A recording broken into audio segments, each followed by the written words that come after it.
नमः सिद्धेभ्यः। ॐ नमः सिद्धेभ्यः। ॐ नमः सिद्धेभ्यः। एष सुरासुरमणसिन्धुवन्दितो दोदघायिकं ममलो पढ़ामि वर्धमानं तित्थं धम्मस्य कर्तारम्। अनंतानंद सिद्ध परमेष्ठी भगवान की वर्तमान शासन नायक श्री वर्धमान महावीर भगवान की आचार्य गुरुवर श्री विद्यासागर जी महाराज की आचार्य श्री समय सागर जी महाराज की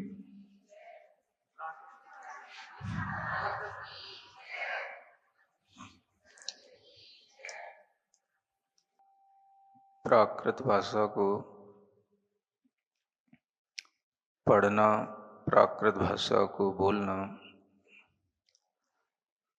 तभी संभव है जब हम प्राकृत भाषा में जीने लगते हैं। जब हमारा जीवन प्राकृत भाषा से ओतप्रोत होता है तभी हम प्राकृत भाषा को पढ़ने का, सुनने का, लिखने का, पढ़ाने का एक भाव उत्पन्न कर पाते हैं। यह भाव प्राचीन काल में बहुत अच्छे ढंग से चला करता था। प्राचीन काल में इस भाषा का प्रवाह बहुत दूर दूर तक लोगों के पास पहुंचता था और प्राकृत भाषा में लोगों की बोलचाल का एक व्यवहार भी बना रहता था। उस व्यवहार को ही धीरे धीरे संस्कारित करके संस्कृत में, हिंदी में उसे लाया गया। जब भी कभी हम भारतीय भाषाओं का इतिहास पढ़ते हैं तो जैन हो, अजैन हो, भारतीय हो, विदेशी हो, अनेक विद्वान इस बात को स्वीकार करते हैं कि इन भारतीय भाषाओं में प्राकृत भाषा का जो प्रवाह है वो अति प्राचीन है। और उन प्राकृत भाषाओं में भी जो बहुत तरह की प्राकृत भाषाएं हैं उनमें भी अनेक विद्वानों के माध्यम से यह सिद्ध हो चुका है कि शौरसेनी प्राकृत भाषा का प्रवाह बहुत उत्कृष्ट रूप में प्राचीन काल में रहा है। यह शौरसेनी भाषा ही है जिसमें सभी आगम ग्रंथ मूल रूप में लिखे गए हैं। चाहे आचार्य कुंद देव का नियम सार हो, चाहे समय सार हो या अष्टपाहुड़ हो, सठखंडागम सूत्र हो या कसाय पाहुड़ सूत्र हो, इन सभी की भाषाओं का जब अध्ययन किया गया तो ये बात सामने आती है कि मूल जो आगम है वह आज भी शौरसेनी प्राकृत में सुरक्षित है। तो जो शौरसेनी भाषा है हम उसी भाषा को अपने आगम की भाषा माने, मूल भाषा माने, प्राचीन भाषा माने और उसी भाषा में सभी आचार्यों ने अपने ग्रंथों को लिखा और वो ग्रंथ आज भी हम लोगों को उपलब्ध होते हैं। वह मूल भाषा का प्रवाह उत्तर भारत से दक्षिण भारत तक बना हुआ था और इसी कारण से आचार्य कुंद जो कि तमिल के एक प्रसिद्ध आचार्य माने जाते थे, तमिल देश के,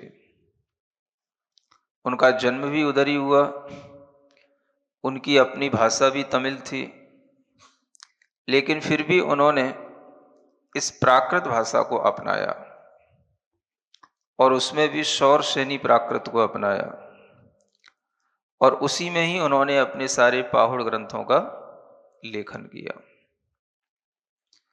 तो ऐसी भाषा के प्रति जब हम थोड़ा सा जागृत होते हैं और इस भाषा को अगर हम सीखते हैं तो इससे सबसे अच्छा फायदा एक तो ये होता है कि हम अपने ही जैन आगम की प्राचीन भाषा से जुड़ते हैं। दूसरा फायदा ये होता है कि हम अपने आचार्यों की भाषा का आदर करना सीखते हैं। तीसरा फायदा ये होता है कि भाषा को समझने से हम भाव की ओर पहुंच सकते हैं। और चौथा फायदा ये होता है कि हमारे आगम ग्रंथों के पढ़ने की मूल भाषा में रुचि पैदा हो जाती है। इसलिए इन चार फायदों को ध्यान में रखते हुए हमेशा जो हम स्वाध्याय करते हैं उस स्वाध्याय का विषय जो भी रहे, लेकिन अगर वह मूल भाषा के साथ में है, प्राकृत के साथ में है, तो हम उस भाषा को भी थोड़ा थोड़ा सा जानने की कोशिश करते रहें। भाषा की जानकारी होना अपने आप में हमें बहुत समर्थ बनाती है और हमें आगम ग्रंथों को पढ़ने की रुचि उस भाषा के कारण से अपने आप आने लग जाती है, क्योंकि यह एक मानसिकता होती है कि जब हम भाषा की जानकारी रखते हैं तो उस भाषा से संबंधित साहित्य को भी हम अपने आप खोजने लग जाते हैं। हमें उस भाषा का अभ्यास करने के लिए कहाँ से सामग्री मिलेगी? तो साहित्य से मिलेगी। उस भाषा में लिखे गए साहित्य से फिर हमारा मन उस साहित्य को पढ़ने का होने लग जाता है और इसी से फिर हमारे अंदर अध्ययन की रुचि, स्वाध्याय की रुचि पैदा हो जाती है। तो ये ना समझें कि भाषा का अध्ययन करना केवल भाषा को समझना है। ये बताना चाह रहा हूं कि भाषा के माध्यम से भी हम भावों तक पहुंचते हैं और भाषा के अध्ययन से भी हम स्वाध्याय की रुचि उत्पन्न करते हैं। तो भाषा का अध्ययन जब अर्थ सहित होता है, भाव सहित होने लग जाता है, तो फिर हमें उस भाषा में लिखे गए मूल जो तत्व हैं वो हमें आत्मसात होने लग जाते हैं। अब आप देखो, आचार्य कुंदकुंद से भी पहले तीर्थंकर भगवान महावीर स्वामी के गढ़धर के रूप में जो गौतम स्वामी प्रथम गढ़धर हैं, उनके द्वारा भी बनाए हुए कुछ पाठ आज हमें उपलब्ध होते हैं। वो अलग से किसी ग्रंथ के रूप में नहीं है, वो प्रतिक्रमण ग्रंथ के रूप में है और उन प्रतिक्रमण के अंदर जो भाषा है मूल वह प्राकृत भाषा है, वह शौरसेनी प्राकृत ही है। तो अनेक भाषाएं होते हुए भी शौरसेनी प्राकृत में ही गढ़धर परमेष्ठी ने वह रचनाएं की और उन्हीं रचनाओं में हमारे सामने कुछ ही रचनाएं उपलब्ध हैं जिनमें केवल प्रतिक्रमण की वह रचना उपलब्ध है और उस प्रतिक्रमण में जो कुछ ऐसे भी अंश हैं जिन्हें हम सर्व सामान्य जीवों के काम में ला सकते हैं। साधारण लोग भी उन गाथाओं को पढ़ करके गौतम गढ़धर की रचना से अपने आप को जोड़ सकते हैं। तो ऐसी ही एक रचना आपके सामने है 24 तिथ्यर थवो, यानी 24 तीर्थंकर का स्तवन।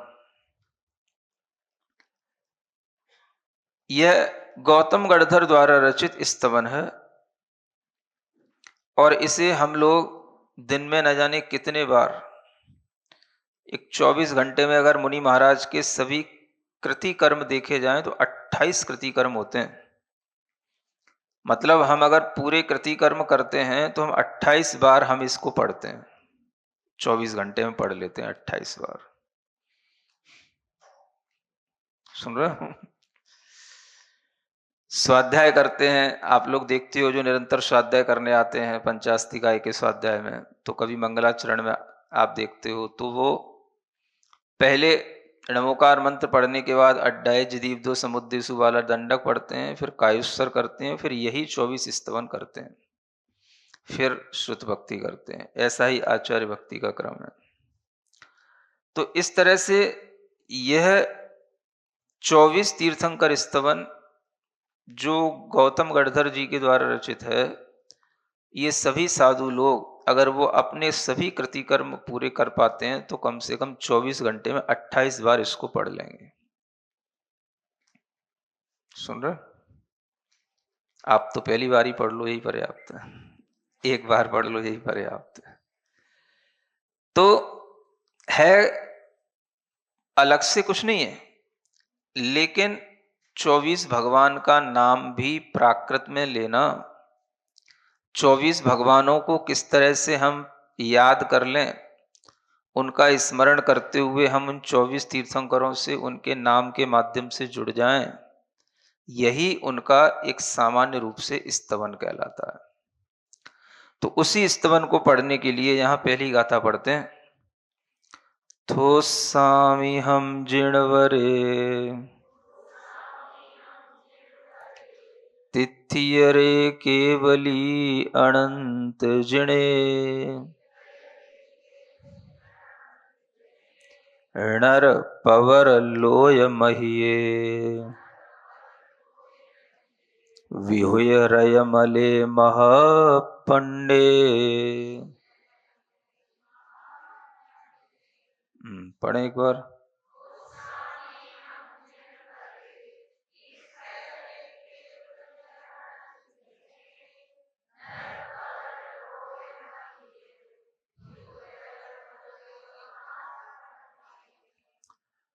तो यह हाँ आ जाएगा। जब हम इस तरह की इन गाथाओं का उच्चारण करते हैं तो हमारे अंदर सबसे पहली प्रसन्नता तो इस बात की आती है कि इन्हीं गाथाओं के माध्यम से तीर्थंकर भगवान वर्धमान स्वामी की स्तुति साक्षात गौतम स्वामी ने उनके समोसरण में की है ना। तो यही हमारे लिए पवित्रता की सबसे बड़ी चीज है, श्रद्धा की चीज है। इसलिए ऐसे स्तवन में अगर हम अर्थ भी थोड़ा सा समझ लेते हैं तो हमारे भाव और अधिक अच्छे लग सकते हैं। थोस्सामी हम जिणवरे तिथियरे केवली अनंत जिणे। नर अलग पढ़ना, पवर अलग पढ़ना, थोड़ा कॉमा लगा लेना, नहीं तो नर पवर ऐसे मत पढ़ना। नर पवर लोय महिये ऐसे अलग अलग पढ़ना। विहुय विहुय अलग पढ़ना, रय अलग पढ़ना, मले अलग पढ़ना। विहुय रय मले और महपंडे ये एक शब्द पूरा है। इस तरह से कहाँ पर ये शब्द अपने में टूटते हैं, इसकी भी एक जिज्ञासा अपने अंदर रहनी चाहिए, तभी आप सही पढ़ पाएंगे, है ना।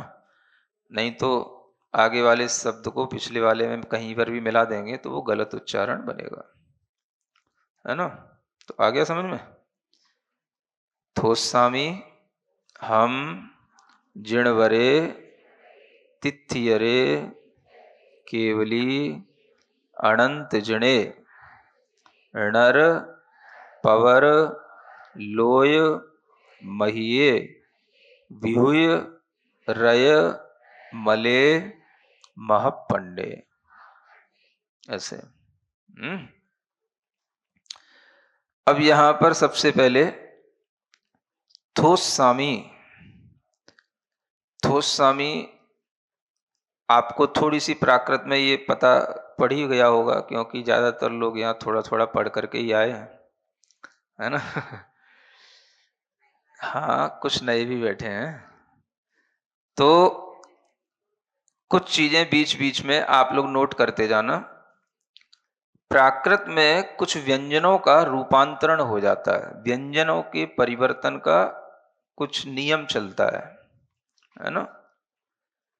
तो इस्त जो शब्द होता है, आधा स और त, जिसे हम स्तव, स्तवन, है ना, स्तुति, जो आधा स और त होता है, इसका प्राकृत में था में रूपांतरण हो जाता है। आधा स और त, स्त, इसका क्या हो जाएगा, था में रूपांतरण हो जाएगा, है ना। तो स्तव, इसका प्राकृत क्या बन जाएगी, थव। ठीक है, इसलिए मूल हेडिंग में देखिए लिखा है ना, थवो, है ना। तो ये जो थवो है, वह स्तवह, जो हम संस्कृत में विसर्ग लेते हैं, प्राकृत में हमेशा वो ओकार के रूप में आता है।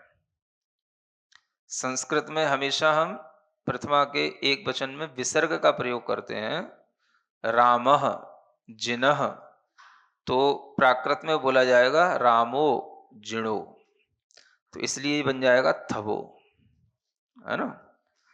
तो ये उसी स्तुति, स्तु जो क्रिया होती है, उसी से बनने वाला एक क्रियापद है ये स्तोष्यामि।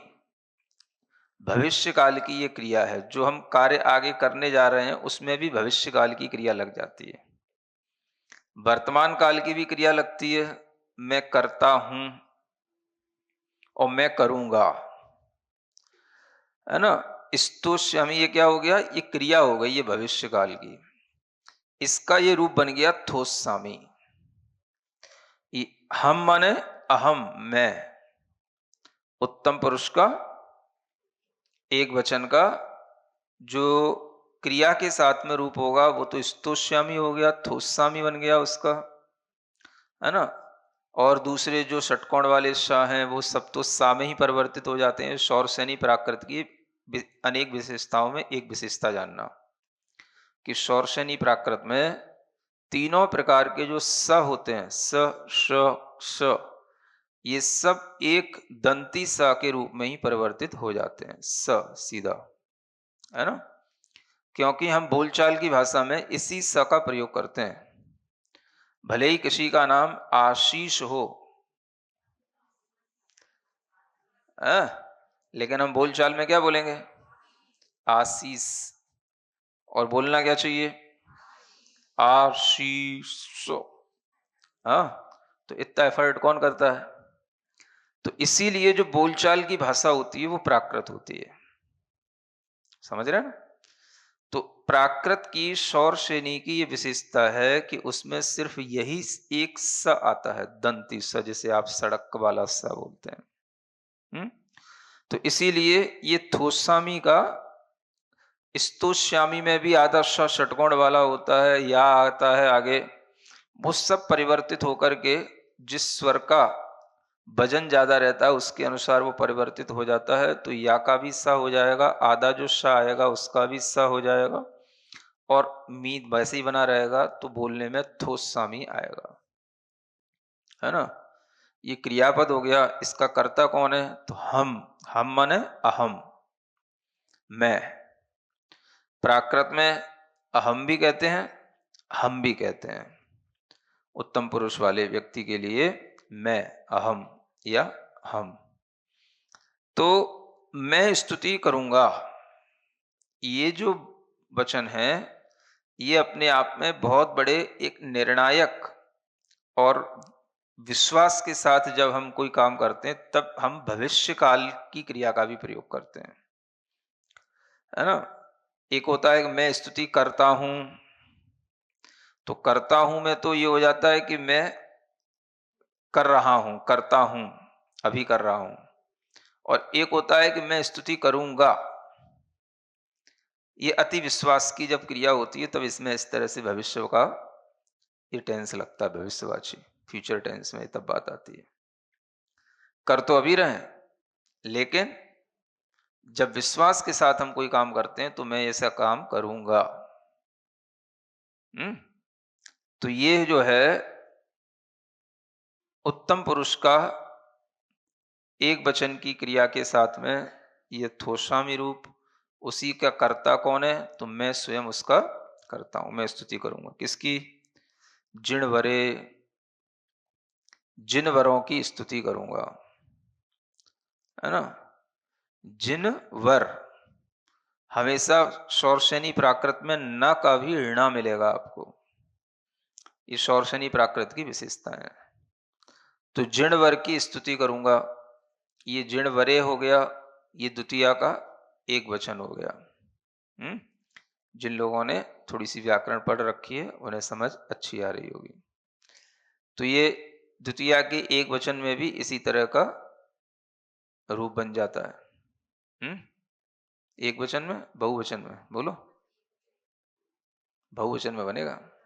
तुम लोग बोल ही नहीं रहे हो कुछ। हाँ, एक वचन में क्या बनेगा? जिणवरम, और बहुवचन में बनेगा जिणवरे। तो जिनेन्द्र भगवान जिनवर, ये द्वितीया का बहुवचन का रूप है ये। ऐसे ही तिथ्यरे, तीर्थंकर को क्या बोलेंगे? तिथ्यर, और उनमें भी इसी तरह से द्वितीया की विभक्ति लगाएंगे तो तिथ्यरे ये हो जाएगा। केवली, ये अपने आप में अलग पद हो जाता है, और इसमें भी इसी तरह से द्वितीया में भी ये रूप बन जाता है ना। केवली, केवली भगवान को, अनंत जिने और अनंत जिनों को, मतलब हम इन सब की स्तुति कर रहे हैं। किन किन की? जिनवर की, तीर्थंकरों की, केवली की, और अनंत जिनों की। सुन रहे हैं? अब इसमें थोड़ा थोड़ा सा क्या अंतर हो सकता है? हाँ, जिनवर यानी जो जिन है उनमें जो श्रेष्ठ हैं वो जिनवर हो गए, है ना। अगर हम इसको एक तरह से लगाएं तो जो गणधर परमेष्टि हैं वो भी जिनवर में आ जाते हैं, है ना।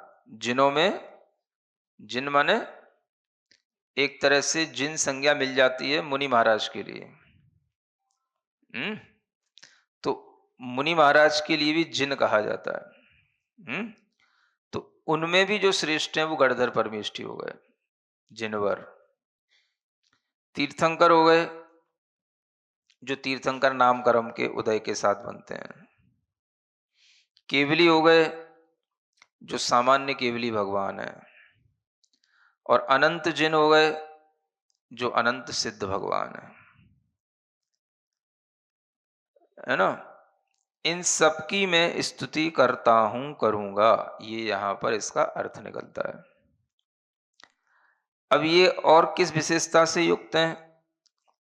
नर पवर लोय महिये। नर माने मनुष्य, नर का क्या बन गया? नर, है ना। पवर माने प्रवर, जिसको बोलते हैं नर प्रवर, यानी श्रेष्ठ। लोय माने लोक, और महिये माने महिते, जिसे बोलते हैं पूजित। महित माने होता है पूजित। तो जो मनुष्यों में भी जो श्रेष्ठ हैं, ऐसे लोक से भी जो पूजित हैं। लोक माने एक तरह से लोग भी होता है, जिसे हम अपनी सामान्य भाषा में क्या बोलते हैं? लोग। तो उन लोग के लिए भी हम लोक लगा सकते हैं। लोग, लोक शब्द कैसे बना? तो ये लोक शब्द से ही लोग बनता है। का प्राकृत में गा हो जाता है ना। हम आपस में बोलते हैं ना, ये लोग कैसे हैं, तो ये लोक का ही लोग बनता है। लोक में रहने वाले जो लोग हैं वो लोग कहलाते हैं। जैसे जगत में रहने वाले सब, है ना, जगत के जीव कहलाते हैं, जगत कहलाते हैं, है ना। संसार में रहने वाले जिस तरह से संसारी कहलाते हैं, ऐसे ही श्रेष्ठ जो मनुष्यों में भी श्रेष्ठ हैं और लोक में पूजित हैं। ये किसका विशेषण है? तो ये ऊपर जो कहे गए तीर्थंकर या जिन आदि हैं उनके लिए ही कहा जा रहा है, ये उनका विशेषण है। तीर्थंकर हैं, जिन भगवान हैं, तो ये कैसे हैं? मनुष्यों में श्रेष्ठ, लोगों से पूजित, ऐसा भी इसका अर्थ निकाल सकते हैं। मनुष्यों में श्रेष्ठ जो लोक है, लोग हैं, उनसे पूजित। तो मनुष्यों में श्रेष्ठ कौन? तो पहले मुनि महाराज आ जाते हैं, है ना। तो जो मनुष्यों से ऊपर उठ जाते हैं थोड़े से। तो उनके भी द्वारा जो पूजित हैं, तो मुनि में सभी आ जाते हैं, गणधर परमिष्टि, आचार्य परमिष्टि, सभी आ जाते हैं। तो उनसे जो पूजित हो गए, फिर दूसरा विशेषण है विहुय रय मले। विहुय मतलब होता है विधुत, धुत माने धो दिया है जिन्होंने, धाका हा हो जाता है, ताका या हो गया। ये सौर शनि प्राकृत के ही विशेषताएं हैं, जिसमें धाका हा हो जाए, ताक को या में परिवर्तित कर दिया जाए, वो सौर शनि प्राकृत की ही कहलाती है। विधुत था तो ये विहुय हो गया, विधुय माने धो दिया है जिन्होंने। रज मल को, रज माने धूली और मल माने मैल। तो कर्मों की रज भी होती है और कर्मों की मैल भी होता है ना। रज है ना, तो रज के रूप में भी ज्ञानावरण दर्शनावरण होते हैं, ये रज माने जाते हैं। बाकी के अन्य जो कर्म हैं वो मैल के रूप में आते हैं। तो ऐसे जिन्होंने रज और मल दोनों को धो दिया है, जिससे इनकी आत्मा शुद्ध हो गई है। और महापंडे, जो पंडा हैं, पंडा, पंडा समझते हो? धीरे धीरे सब नोट करते जाना। प्रज्ञा को पंडा कहा जाता है। ज्ञ, ज्ञ जो अक्षर है, इसका आधा ण और पूरा ण के रूप में रूपांतरण हो जाता है ना।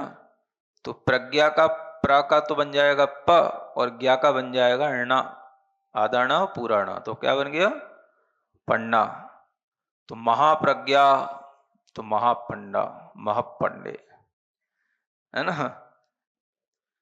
तो जो महाप्रज्ञावान है, तो प्रज्ञावान उन्हें कहते हैं जिनका सिर्फ ज्ञान स्वभाव ही प्रकट हो गया हो, प्रकृष्ट ज्ञान स्वभाव के साथ जो रहते हैं वो प्रज्ञावान कहलाते हैं, है ना।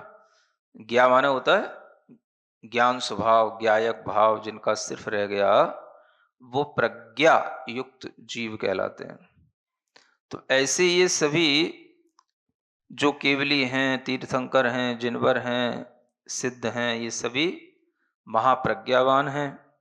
रज और मर्ल दोनों को जिन्होंने धो दिया है और श्रेष्ठ मनुष्यों के इस लोक में पूजित हैं। इस तरह के इन जिनवरों की मैं स्तुति करूंगा, कर रहा हूं। ठीक है, अब आगे स्तुति बढ़ती है थोड़ी सी। लोयसुज्जोय रे, लोयसुज्जोय रे, धम्मं तीर्थंकरे जिणे वंदे, अरहंते कित्तिस्से, चौवीसं चेव केवलिडो।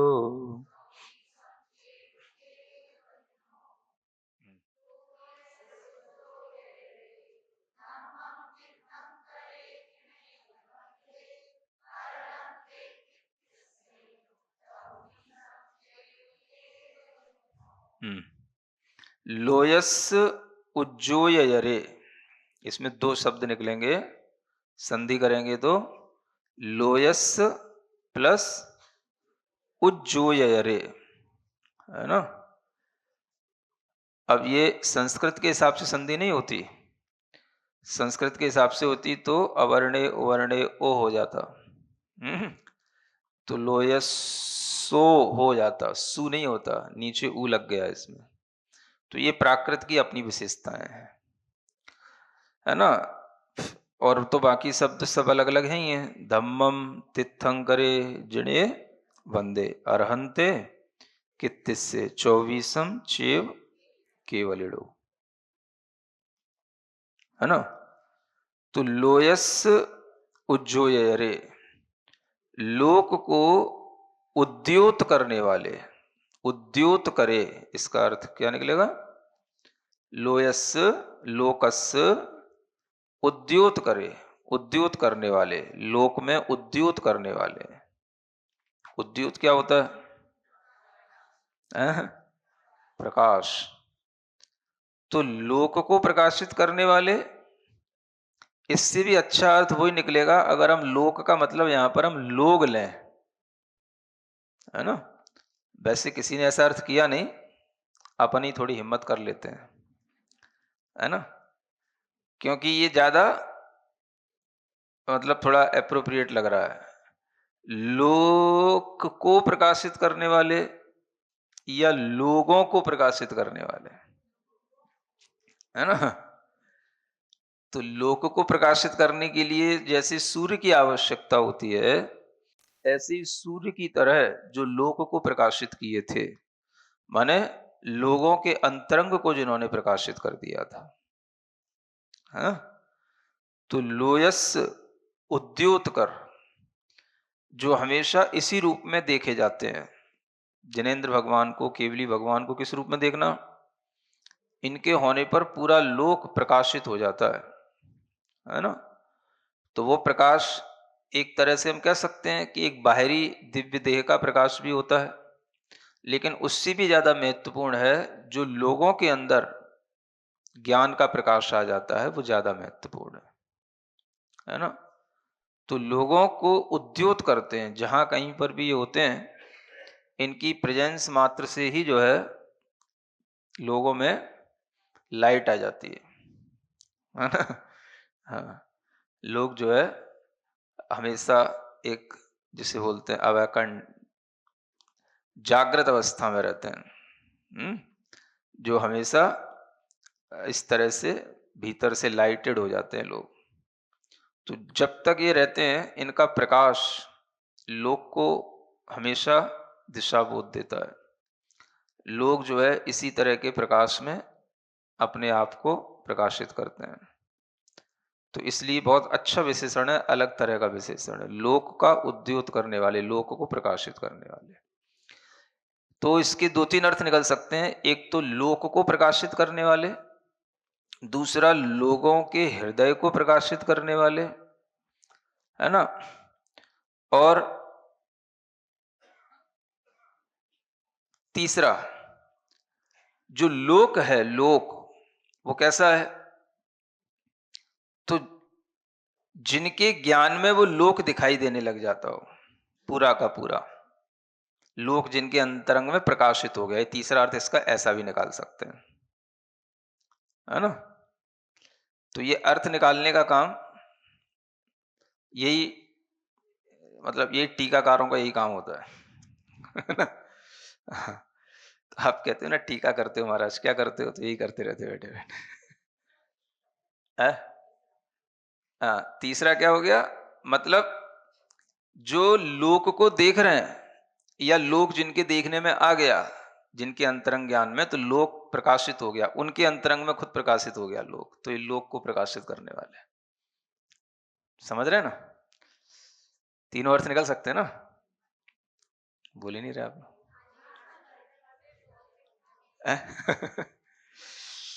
तो ऐसे ही शब्दों के अर्थ निकाल करके ही हम इन पदों की विशेषताओं को समझ सकते हैं, है ना।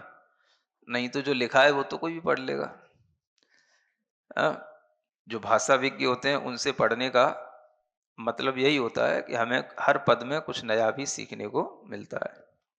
नहीं तो घर ही बैठ के लोग पढ़ लेते हैं, है ना। तो ये तीन अर्थ हो गए ना।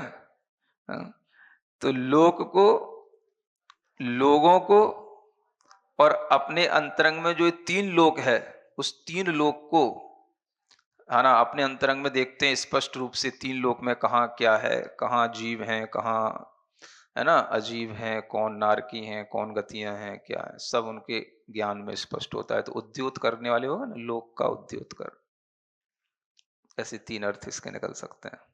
हम्म। आ,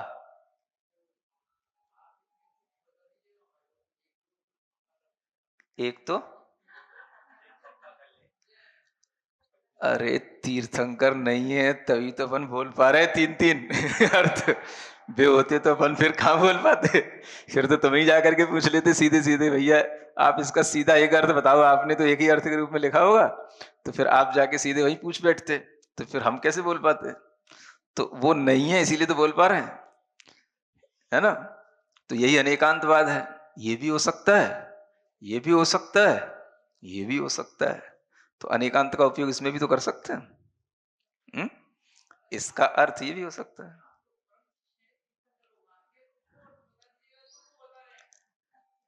कोई बात नहीं, एक से ज्यादा ऑप्शन रहते हैं तो नॉलेज और ज्यादा, हाँ, थोड़ी, हाँ, विस्तृत हो जाती है।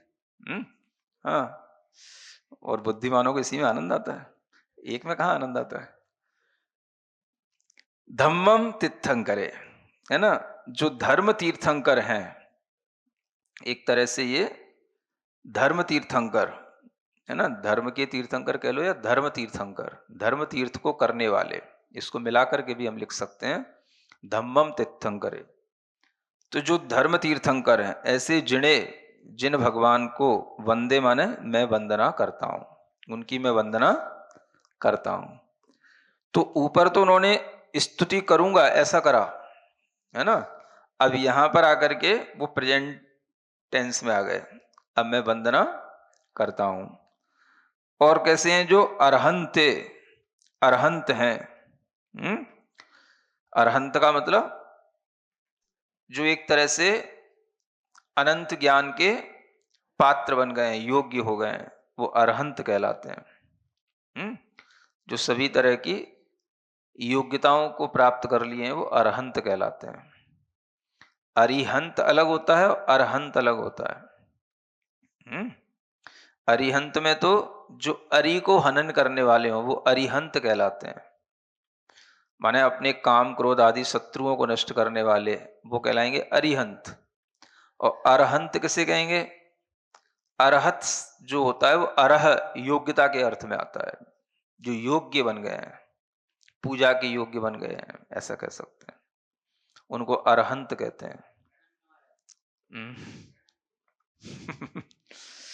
अब उनके लिए वही शब्द प्रयोग करो जो और ज्यादा उत्कृष्ट हो। अरहंत, तो जो पूजा के योग्य हो गए, है ना। तो प्रणाम के योग्य होना अलग बात है और पूजा के योग्य होना, तो शब्दों के अर्थ तो अलग अलग होते ही है ना।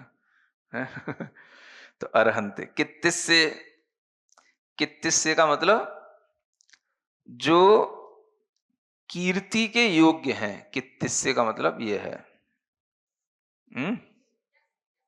हाँ, यशः कीर्ति, जो कीर्ति से युक्त हैं, कीर्ति के योग्य हैं, ये सभी। 24 चेव केवलड़ो, चेव तो ये अव्यय पद है, 24 संख्या के लिए है, और केवली भगवान का संख्या 24 है, तो ये बहुवचन केवलिणो, ये बहुवचन बन गया। तो ये च, एव, चेव, ये सब जो है थोड़ा सा मतलब बीच में ये एक्स्ट्रा ऐसे शब्द होते हैं जो कहीं पर भी रख करके उस पद की पूर्ति की कर ली जाती है। हाँ। हम्म। हम्म। च प्लस एव, चेव। तो इसका अर्थ ये भी निकलता है कि वो 24 ही हैं, है ना। वो केवली भगवान कितने हैं, 24 ही हैं, जो कीर्ति के योग्य हैं, अरहंत हैं, जिन हैं, धर्म तीर्थंकर हैं, लोक को उद्योत करने वाले हैं, वो कितने हैं, 24 ही हैं, उन सब 24 के लिए कि भगवान की मैं वंदना करता हूं। ठीक है। अब नाम से शुरू होता है, उसहमजियम च वंदे संभवमभिनंदनम च सुमयम च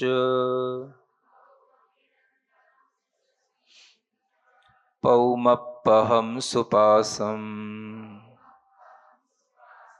जिणं च छन्दप्पहं वंदे।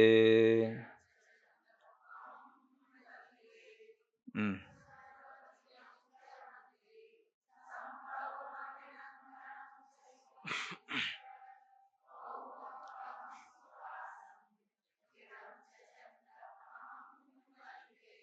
हम्म।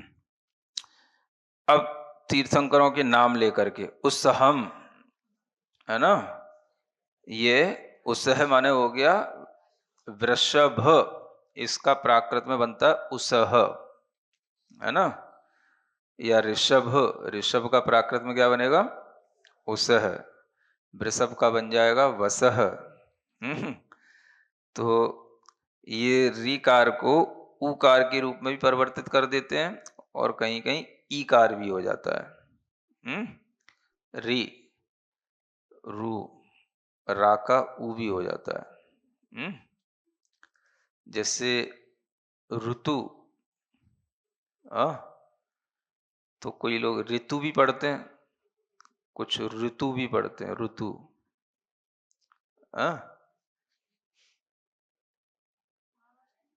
कौन सा शब्द बोल रही थी ऋतु? उस दिन क्या बोल रही थी? रा, हाँ, तो ऋतु है ना, तो रा का ई भी हो जाता है और उ भी हो जाता है। तो यहां पर रा को बना दिया उ, और ऋषभ शा था षटकोण वाला, उसका हो गया स, और भा का हो गया हा। ये आपको पहले बता ही चुके हैं, भा का हा में परिवर्तित हो जाता है। तो इस तरह से क्या बन गया, उसह। ये भगवान ऋषभ देव का प्राकृत में नाम है, उसह। ठीक है, उसह। हाँ, उस ऋषभनाथ है तो क्या बोलें, उसह णाह। हाँ, ना को ना बोलो, था को हा बना दो, था है, भा है, धा है, इन सबको हा में परिवर्तित कर दो। तो ऐसे आप खुद भी बना सकते हो। अजियम माने अजितनाथ भगवान, ये द्वितीया का एक वचन में प्रयोग किया जा रहा है, कर्म बना दिया, भगवान की मैं वंदना करता हूं। उसहम अजियम च वंदे, यानी ऋषभ और अजितनाथ भगवान की मैं वंदना करता हूं। फिर आगे संभवम, है ना, अब इसको पढ़ना तो ऐसे है, संभव मभिनंदनम, माँ को आगे पढ़ना है ना, जो समास पदों के नियम होते पढ़ने के, संभव मभिनंदनम, ऐसे नहीं पढ़ना कि संभवम भिनंदनम, है ना। आ, हाँ, तो वो संभव भी हैं और संभव भी हैं, है ना, दोनों ही हैं। जब हम प्राकृत में बोलेंगे तो एक ही सा आएगा, और संभव का अर्थ अलग हो जाता है ना, संभव का अर्थ भी अलग निकल आता है।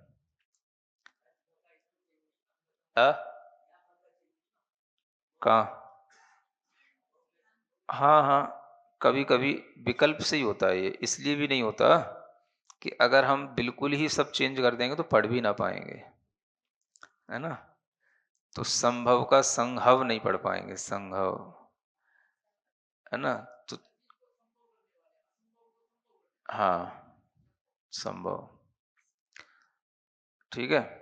तो ये संभवनाथ भगवान है। अभिनंदनम, है ना, यहां पर भी भाका चेंज नहीं हुआ। लेकिन कर सकते हैं यहां पर अहि, चूंकि ये उपसर्ग होता है, शब्द के आगे का पहले उपसर्ग है, अभी भी होता है, इसका अहि भी कर सकते हैं। तो इसमें कोई दिक्कत नहीं है, जहाँ संभव हो वहाँ कर भी सकते हैं। इसलिए ये जो लोप होते हैं कुछ विकल्पात्मक होते हैं और कुछ नियामक होते हैं, दोनों तरह के लोप होते हैं, परिवर्तन होते हैं। अहिनंदनम च सुमयिम च, सुमति का क्या हो गया, सुमयी, और उसमें द्वितीया का एक वचन बना तो सुमयिम च। ठीक है, इनकी मैं क्या करता हूं, वंदे जो क्रिया है वो सबके साथ इन जुड़ रही है, सब द्वितीयांत एक वचन के पद हैं। पौमपहम, पद्मप्रभ का क्या बना, पौमपह, ये तो सब जानते ही हैं, सब पढ़ चुके हैं प्राकृत भाग 1-2, है ना।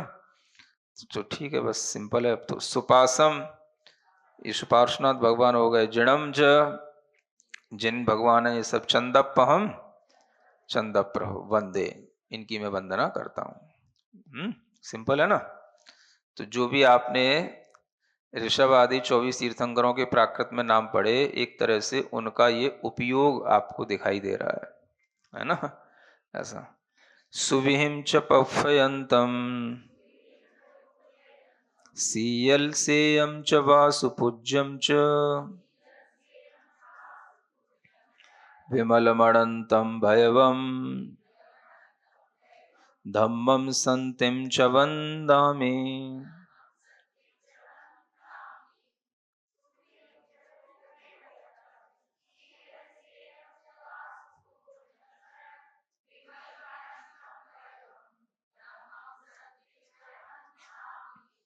फिर आगे बढ़ते हैं। सुविहिम, ये सुविधि है ना, ये क्या हो गया, सुविहि, सुविहम हो गया। और पुष्पयंत, ये दोनों नाम ले लिए यहां पर, सुविधि कह लो और पुष्पदंत भी कह लो, ये दोनों एक ही तीर्थंकर के नाम है।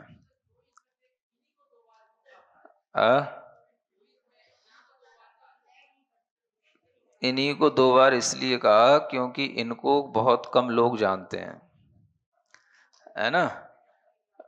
बाकी तो सबके नाम, वीर भगवान के 5 नाम खूब प्रचलित हैं, ऋषभ भगवान के भी नाम सब प्रचलित हैं, इनको नहीं जानते लोग, है ना। तो इसलिए जब बड़े लोग कहेंगे तब उनके शिष्य भी सब कहेंगे, ऐसा। तो पुष्पदंत, पुफ यंतम, ये बन गया।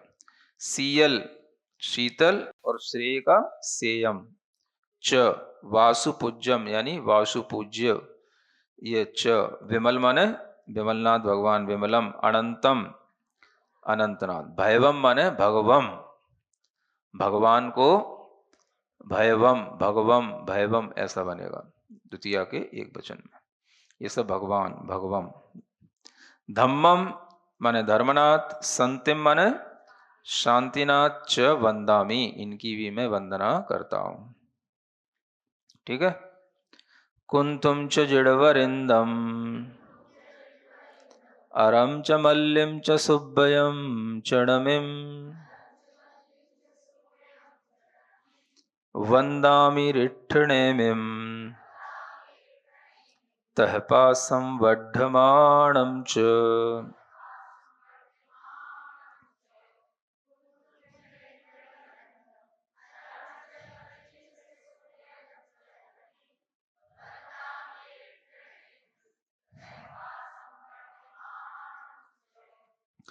इसी तरह से कुंथुनाथ भगवान को जिन वरों में इंद्र के तरह हैं, जिन वरों में जो और भी श्रेष्ठ हैं, ऐसे जिण वरिंदम, इसका अर्थ ये हुआ। अरमच, अरनाथ भगवान को, ये अर शब्द होता है, अरह नहीं होता। अरम, अरनाथ भगवान। मल्लिम, मल्लीनाथ भगवान। और सुब्बयम माने सुव्रतनाथ भगवान। मुनि सुव्रत का सुव्रत, इतना लिखने से भी काम बन जाता है ना। क्या सुना है? हाँ, मुनि सुब्बय का सुब्बयम भी लिख देंगे तो बन जाता है। जैसे सत्यभामा को केवल भामा बोल दें तो सत्यभामा समझ में आ जाती है। ये उदाहरण फेमस है।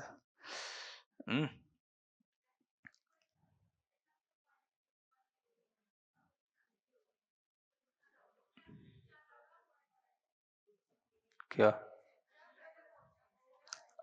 वो च तो सभी के मिलाने के लिए होता है, और ये और ये और ये। सुभ्यम च णमिम, णमीनाथ भगवान। वंदामी, वंदना करता हूँ। रिष्ठ नेमिम, रिष्ट नेमिनाथ भगवान की। अरिष्ट नेमी बोलते हैं ना, तो ये प्राचीन नाम है ये, रिष्ट नेमी, अरिष्ट नेमी। ये पूरा नाम अरिष्ट नेमी है भगवान का। तह माने तथा, उसी प्रकार से। पासम माने पार्श्वनाथ, और वड्डमाणम, वर्धमान स्वामी को। यहां पर भी वर्धमान भगवान को याद किया गया, वड्ढमाण। ठीक है ना। 5 नामों में गौतम गणधर परमेष्ठी ने वड्ढमाण को याद किया। वड्ढमाणम च। इस तरह से 2400 भगवान के नाम उल्लेख हो जाते हैं। अब हम यहाँ पर एक चीज और गौर से देख सकते हैं, है ना। यूं तो सब पढ़ ही रहे हैं। ये देखो, तीसरे छंद से लेकर के ये जो 5वें छंद तक जो 24 भगवान के नाम आए इन 3 छंदों में, तीसरा, चौथा और 5वां, तो देखो वंदे जो क्रिया है वो कौन से भगवान के निकट लगी है? वंदे, वंदामी। इसमें भी एक अपने आप में विशेषता है, ऐसा मुझे लगता है ना। ऐसा नहीं समझना कि कहीं भी लगा दी जाती है। तो वहां तक आकर के फिर एक वंदना करना, उन भगवान को विशिष्ट रूप से वंदना की गई है ना। चूंकि हम जब बार बार पढ़ते रहते हैं तो कभी कभार इस तरह का मन में मतलब चिंतन आ जाता है। तो हम बता रहे थे ना, दिन में कितनी बार पढ़ते रहते हैं स्तुति है ना। तो ये एक बार विचार इस तरह से आया कि वंदे क्रिया, वंदामी क्रिया, देखो कौन कौन तीर्थंकरों के पास लगाई। सबसे पहले तो उसह मजियम च वंदे, है ना। आदिनाथ भगवान और अजितनाथ भगवान को पहले वंदना इसलिए किया गया क्योंकि आदिनाथ भगवान तीसरे काल में ही हो गए थे, चौथे काल की शुरुआत करने वाले अजितनाथ भगवान थे, इसलिए उनको लेना जरूरी है पहले, है ना। चौथे काल में पहले तीर्थंकर कौन हुए चौथे काल के? कोई पूछे तो क्या बोलोगे? अजितनाथ भगवान, ऐसा है ना। ये तो तीसरी काल में हो गए थे, तो इसलिए पहले ये ही है अपने लिए। चौथे काल के पहले तीर्थंकर कौन है? अजितनाथ भगवान, है ना। तो इनकी वंदना करी। फिर कहाँ पहुंचे सीधे? चंद प्रभम च वंदे, है ना। तो चंद प्रभु भगवान की वंदना करने का भी एक इसमें कारण बैठता है कि चंद प्रभु भगवान तक तीर्थ की प्रवृत्ति निरंतर चली है ना। और चंद प्रभु भगवान, है ना, यह 8वें नंबर के भगवान हैं और अपनी विशेष महिमा भी रखते हैं ये चंद प्रभु भगवान। 24 तीर्थंकरों में ये, अब यूं मत कहो ना विशिष्ट तो कैसे हैं, सब एक जैसे हैं, ऐसा नहीं है। सब एक जैसे होते हुए भी अपने आप में कोई विशिष्ट तो होते ही है ना। हाँ, भले ही घर में 4 बच्चे होते हैं, सब एक जैसे हैं, फिर भी कोई विशेष तो होता ही है। तो ये चंद प्रभु भगवान। फिर उसके बाद में देखो कहाँ पहुंचे सीधे। हाँ, अब आया समझ में। फिर शांतिनाथ भगवान, संतिम च वंदामी। इन शांतिनाथ भगवान को इसलिए विशेष याद किया जाता है, अभी भी करते हैं ना। हाँ, तो ऐसा है, कुछ कारण है ना। ये अपने चिंतन में आया था, आपको आज बता दिया चूंकि स्तुति सामने थी इसलिए। नहीं तो हम कहाँ बताने वाले थे तुमको, ऐसी बात है। तो संतिम शांतिनाथ भगवान की मैं वंदना करता हूं क्योंकि इनके बाद फिर धर्म तीर्थ की प्रवृत्ति निरंतर चलती रही। तो इतने तीर्थंकरों में धर्म तीर्थ की प्रवृत्ति रुक गई थी।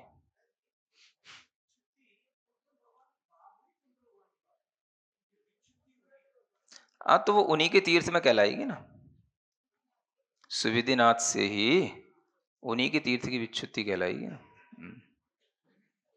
तो ये भी अपने आप में कह सकते हैं भगवान के ऊपर एक माइनस पॉइंट तो है ही है? नाम 2 बार लेना अलग बात है। वंदामी, वंदना किसकी कर रहे हैं, है ना। तो ये फिर यहां से चले तो सीधे फिर कहां पहुंचे? हाँ, अरिष्ट नेमी, और फिर उसके बाद पार्श्व वर्धमान, ये तीनों एक साथ इसी में आ जाएंगे। इन सबकी फिर अंत में तीनों तीर्थंकरों की वंदना की, अरिष्ट नेमी के पास आए, है ना। तो ये अपने आप में थोड़ा सा देखा जाए तो हमें लगता है यूं ही नहीं है कि क्रियापद कहीं भी लग जाते हैं, कहीं तो कुछ भाव रहा ही होगा, देखना चाहिए। तो मेरी दृष्टि में इस तरह से आया था भाव, सो आपको बता दिया।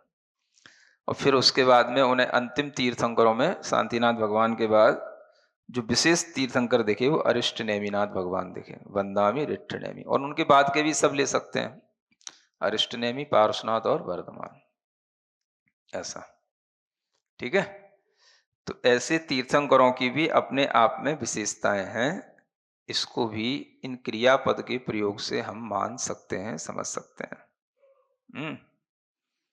नहीं तो दो ही छंद में सबके नाम लिखा देते, लिखने वालों को क्या है।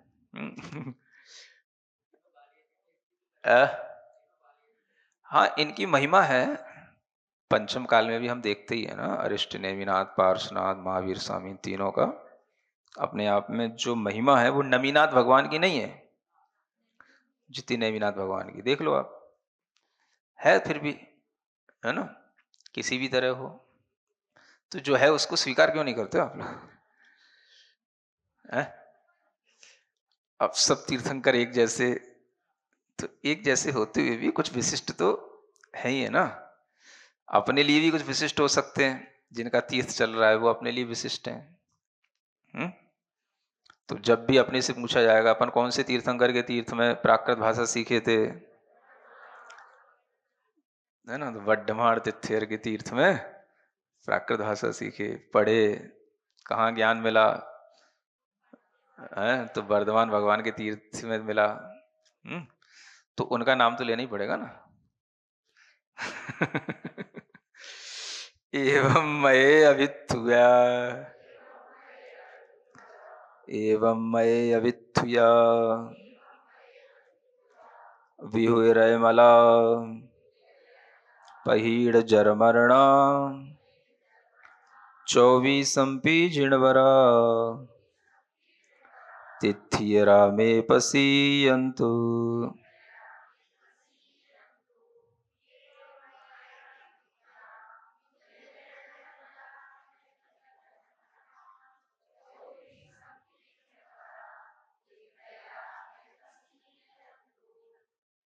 अब देखो एक नई चीज आपको बताता हूं, एवं मय अभिथुया, है ना, एवं माने इस प्रकार, मय माने मेरे द्वारा, अभिथुआ माने अभिस्तुत हुए हैं, है ना। अभी तो ये उपसर्ग होता है, शब्दों में लग जाता है, स्तुत, मेरे द्वारा ये स्तुत हुए माने स्तुति को प्राप्त हुए हैं, है ना, यानी मैंने इस प्रकार से इन सबकी स्तुति की है। अब यहां जो विशेष बात है वो थोड़ा सा देखो, अगर हम इसको ऐसे पढ़ते हैं एवं मये अभिथुया, है ना, अब देखो एक ही जो मात्रा होती है वह प्राकृत में ए ह्रस्व भी होता है, ह्रस्व भी होता है, दीर्घ भी होता है ना। क्या सुना?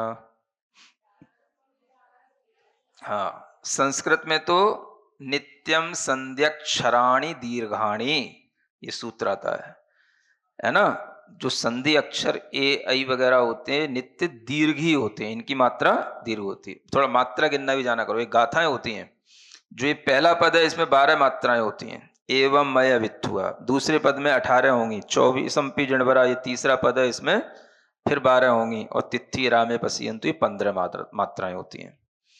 तो जब हम इसकी मात्रा गिनेंगे तो देखो इसमें कितनी मात्रा बैठ रही है, अगर हम एक को दीर्घ बना देते हैं तो, अब देखो एवं है, एवं में 3 हो गई, फिर मय में 2 हो गई,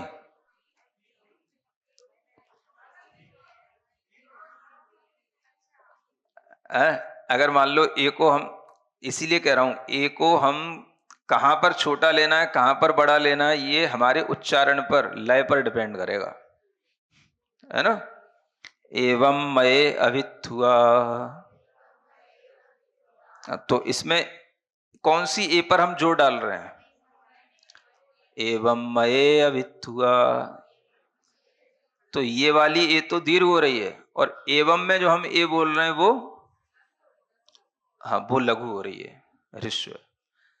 तो इस तरह से अगर हम दोनों एक ही मात्राएं बड़ी ले लेंगे, दो ले लेंगे, तो ये छंद की मात्रा ज्यादा हो जाएगी। देख लो, है ना। अगर हम एवं की 4 ले लिए, मय की भी 3 ले लिए, तो 7 हो गई, और अ की 1 हो गई 8, भी की 2 हो गई, आगे ता है इसलिए, है ना, 10, और थू की 1 11, और या की 2 13 हो गई है ना। तो एक ही मात्रा आपको इसमें छोटी लेनी पड़ेगी। तो पहला वाला जो एवं का ए है, इसको हम छोटा लेके चलेंगे, एक ही मात्रा एवं, इसको हमें हल ऋषि बोलना है, लघु मात्रा के साथ, है ना। ये ए और ए के ही दो प्रयोग, ये ए और आई अलग होता है, आई आई। तो ये केवल आपको प्राकृत में ही मिलेगा, है ना। ए ए आई आई। तो आई भी 2 तरह की है, प्राकृत तो 3 तरह की भी होती है, एक प्लुत और होता है ना। हाँ, तो 27 स्वर हो जाते हैं। एक बार कभी आपको बताया भी होगा, नहीं बताया? कभी नहीं बताया? चलो देखते हैं अब। एवं माने ए भी 3 तरह का, आई भी 3 तरह की, ओ भी 3 तरह का, और औ भी 3 तरह का। तो कितने हो गए? हैं? हाँ हाँ, है ना।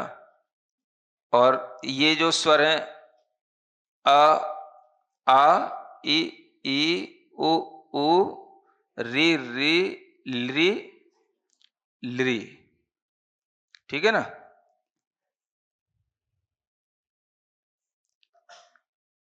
और फिर ये ए आई ओ औ,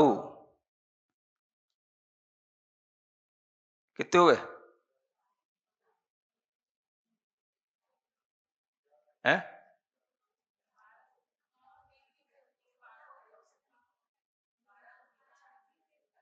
तो इनमें जो ये ए आई ओ औ आता है ना, ये तीनों तरह की भी हम इसमें माने गए हैं जब वर्ण स्वरों की गिनती की जाती है। तो वो जो है, जैसे छोटी ए भी होती है और बड़ी ए भी होती है, तो वो यही अंतर आ जाता है, ए ये प्लुत हो गया, है ना। तो ये जो है इस तरह से, एक ए तो छोटा है एवं में, और मय का जो है ये हमें बड़ा बनाना पड़ेगा, ये आज से लय में तभी आ रहा है, एवं मय, है ना, ऐसा। तो इस तरह से एवं की 3 मात्राएं और मय की भी 3 मात्राएं लेंगे तब चल जाएगा ना। हम्म। नहीं, वो 2 ही मात्रा, तो 2 ही होती है, ह्रस्व और दीर्घ, है ना। तो 3 3 6 7 और 2 9 और 1 10 और 2 12, ऐसे 12 मात्रा हो जाएंगे इसमें। व्यू रय मला, फिर वही जो पहले पद आया था ना, रज और मर्स को जिन्होंने धो दिया है, वो विदुत रजमला, यही है। पहीड़ जर मरना, जर और मरण, जर माने बुढ़ापा, जरा जिसको कहते हैं, और मरण, इन दोनों से जो रहित हो गए हैं, ऐसे 24 पी जिनवरा, 24 ही जिनवर, तीर्थंकर में पसीयंतु, मुझे प्रसन्न करें, है ना। देखो ये कितना अच्छा पद है, तिथियरा में पसीयंतु, है ना। इसलिए इस पद को हम अलग से भी कई बार आप लोगों को बताते हैं, बताया कि नहीं है? तो पसीयंतु पसीयंतु यहीं से लिया होगा ना। तो जो हमें मिला है उसी को आगे बढ़ाने का काम होता है अपना। तो प्रसन्न करें, प्रसन्न करें। तो भगवान से सबसे बड़ी चीज देखो, गौतम गढ़धर भी क्या कह रहे हैं, क्या मांग रहे हैं, मुझे प्रसन्न करें, सबसे बड़ी चीज है, अपनी प्रसन्नता रहनी चाहिए, है। भगवान की वंदना से क्या मिलती है? प्रसन्नता, ऐसा। भगवान को नमस्कार करने से क्या मिलता है, वो हमें क्या दें, बस हमें प्रसन्न करें। और क्या चाहिए भाई? हैं? किसी ना किसी चीज से ही आपको प्रसन्न होना पड़ता है ना। कोई कहता है मुझे अच्छा घर मिल जाए तो प्रसन्न हो जाऊंगा, कोई कहता है मुझे गाड़ी मिल जाए तो प्रसन्न हो जाऊंगा, कोई कहता है मुझे अच्छी पत्नी मिल जाए तो प्रसन्न हो जाऊंगा, अच्छे बच्चे मिल जाए तो प्रसन्न हो जाऊंगा, कोई कहता है मुझे भगवान की वंदना करने को मिल जाए तो मैं प्रसन्न हो जाऊंगा। तो सबकी अपनी अपनी प्रसन्नता के कोई कारण हो सकते हैं। तो ये भी एक कारण बनाया जा सकता है ना, भगवान की वंदना से मुझे क्या मिलता है, प्रसन्नता। आप मुझे क्या दें, हमें कुछ ना दें, क्या दें, बस प्रसन्न करें। अब कुछ दे के ही प्रसन्न होते हैं, सीधे सीधे तो प्रसन्न हो सकते हैं ना। तो ज्यादातर लोग क्या है, ये दे दो तो प्रसन्न हो, ये दे करके प्रसन्न क्यों होना भाई, सीधे सीधे प्रसन्न हो जाओ ना। ये देने देने का काम क्या बीच में है, नहीं समझ में आ रहा। तो ये दो तो हम प्रसन्न हो, ये तो बच्चों वाली बात हो गई है। तो सीधा सीधा जो व्यक्ति होता है तो वो तो क्या, जब देने से कुछ मिलने से प्रसन्न होगा तो उसके बाद में जो प्रसन्नता आएगी, हम डायरेक्ट ही आपसे प्रसन्नता मांग लेते हैं ना।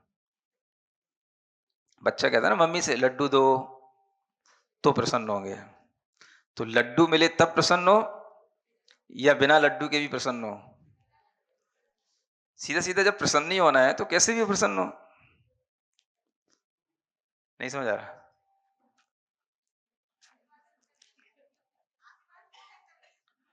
कि हाँ, कैसे भी सही, चाहिए क्या, बस प्रसन्नता, है ना। कित्तीय वंदीय मैया एदे लोगोत्तमा जिणा सिद्धा आरोग्यणाणलाहम दिन्तु समाहिम च मे बोहिम। हम्म।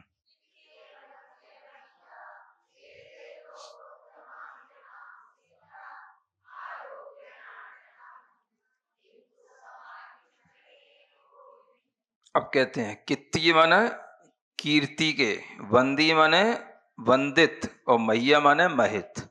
यानी ये कीर्ति के लिए योग्य भी हैं, वंदना के भी योग्य हैं, और पूजा के भी योग्य हैं। हाँ, ये सब कॉमा ना लगा के डैश लगाना चाहिए था, क्योंकि ये एक पद है पूरा, है ना।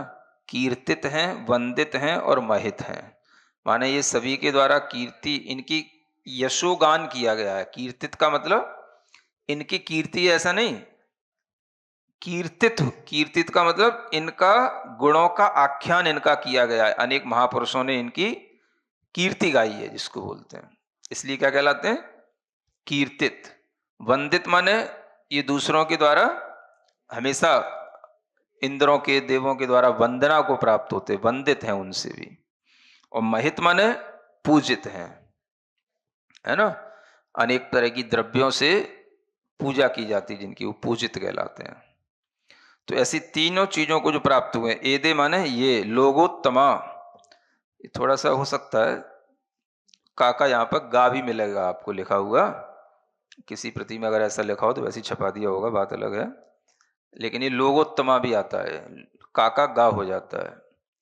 तो लोग में जो उत्तम है, जिन है, सिद्ध हैं, इन सभी को ले रहे हैं। अर्यंत भी आ गए, सिद्ध भी आ गए इसमें, है ना। जिन और सिद्ध लोक में कैसे हैं, सभी उत्तम है।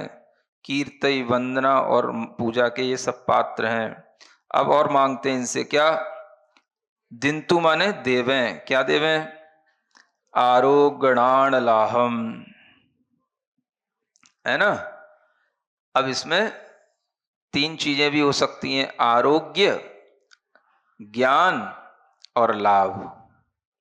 ठीक है, दो चीजें भी हो सकती हैं, आरोग्य और ज्ञान का लाभ। और एक चीज भी हो सकती है, आरोग्य ज्ञान का लाभ, है ना। ऐसे तीन अर्थ इसके भी निकाल लेना। हाँ, हाँ, जब अपने सामने कोई है ही नहीं है तो फिर अपन जितनी, हाँ, छटनी कर सकते हैं, हम स्वतंत्र हैं करने के लिए, कौन हमें रोकेगा। है ना। तो ऐसे तीन अर्थ इसके निकल जाएंगे। तो जब हम निकालेंगे आरोग्य अलग, ज्ञान अलग, लाभ अलग, तो तीन अर्थ लिख लेंगे, भगवान हमें आरोग्य भी दो, ज्ञान भी दो और लाभ भी दो। लाभ माने अच्छे अच्छे हमें लाभों की प्राप्ति हो। ठीक है, क्या दिक्कत है? बोलते हो ना, जब मांगने को आया कम कम कसर कम कमर कस के, क्या बोलते हो? ए?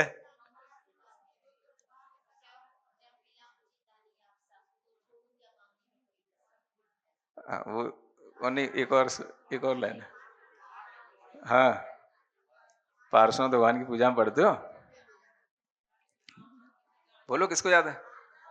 और जब मुझे आपसा दानी मिला तो मांगने में नहीं, उसमें एक ये भी आया है, मांगने में क्यों रखूं कसर, है ना? तो क्यों मांगने में कसर क्यों रखो? तीन अर्थ निकालो ना उसमें से। आरोग्य भी दो, ज्ञान भी दो, लाभ भी दो, सब दो मुझे, क्या दिक्कत है?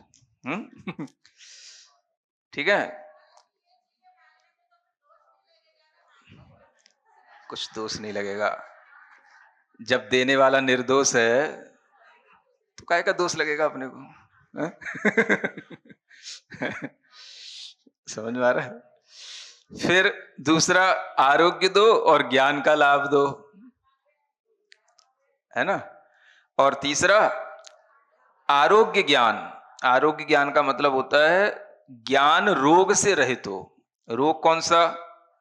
जो ये मोह का रोग है, राग का रोग है, ये जो ज्ञान में रोग लगे हुए हैं, इन रोगों से भगवान रहित ज्ञान दो, ऐसा आरोग्य ज्ञान का लाभ दो, है ना? तो ये तीनों अर्थ इसमें निकलते हैं, ऐसा दो। समाधि भी दो, समाहिम च, मे माने मुझको, और बोहिम माने बोधि भी दो। बोधि माने सम्यक दर्शन भी कहलाती है बोधि, और रत्नत्रय को भी बोधि कहते हैं। तो हमें रत्नत्रय भी दो, समाधि भी दो, है ना, आरोग्य ज्ञान का लाभ भी दो, ऐसा। चंदे हिणिमलयरा आइच्छे ही अहिपया सत्ता, अहिपहा सत्ता सायरमिव गंभीरा सिद्धा सिद्धिम मम दिशन्तु।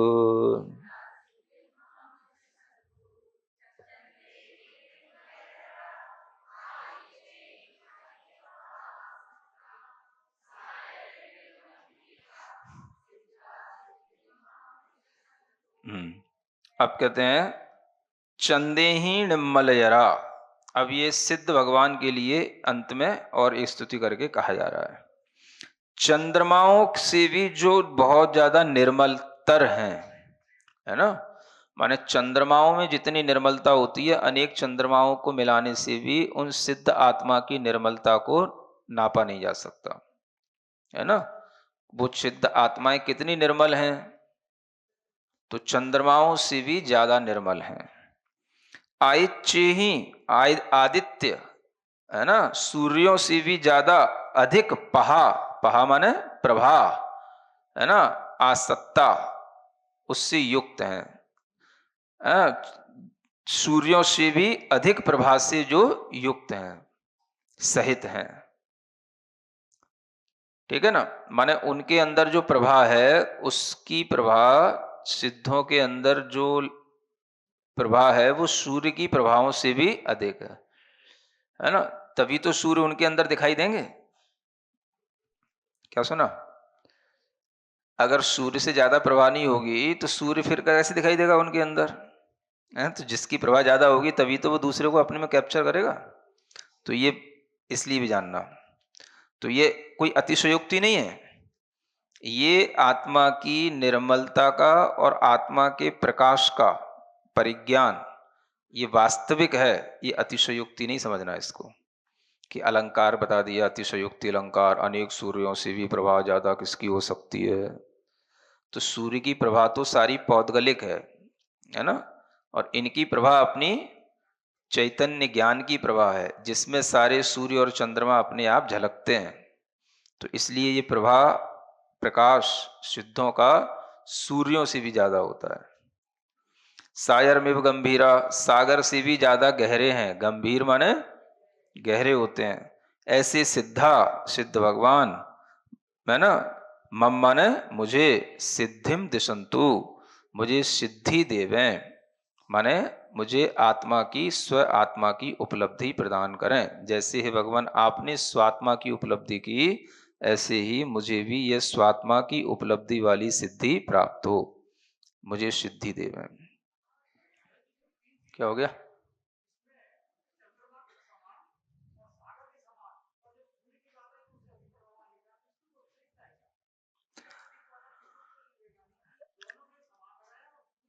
हाँ हाँ, वो दोनों में भी अलग अलग है।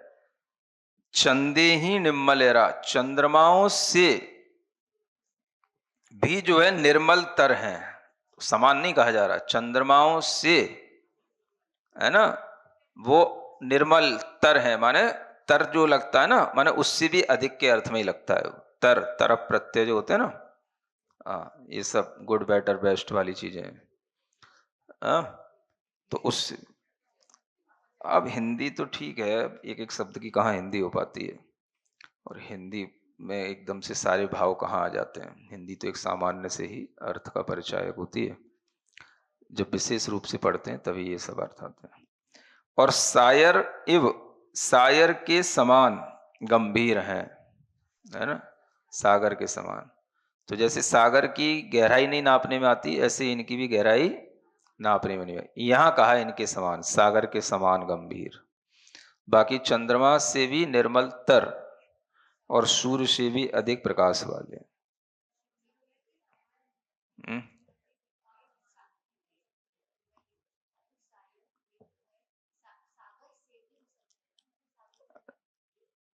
नहीं, सायरम एव गंभीरा, सागर के समान, है ना, सागर के समान जो गंभीर है। नहीं, पहा तो प्रभा हो गई, चंदपह, पन्ना, पन्ना तो प्रज्ञा हो गई। चलो, गर्मी हो रही है इसका मतलब है ना, पानी की जरूरत है इन लोगों को, इतना ही रहने दो।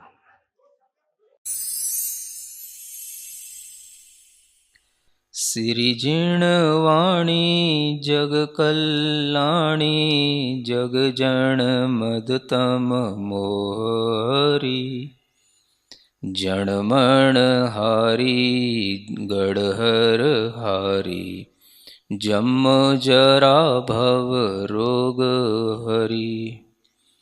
तिथियराणम दिव्यझुणिम जो पड़ई सुणई मय्ये धारई, राणम सौखमणन्तं धरिय, सासद मोक्ष पदम पावई, सासद मोक्ष पदम पावई।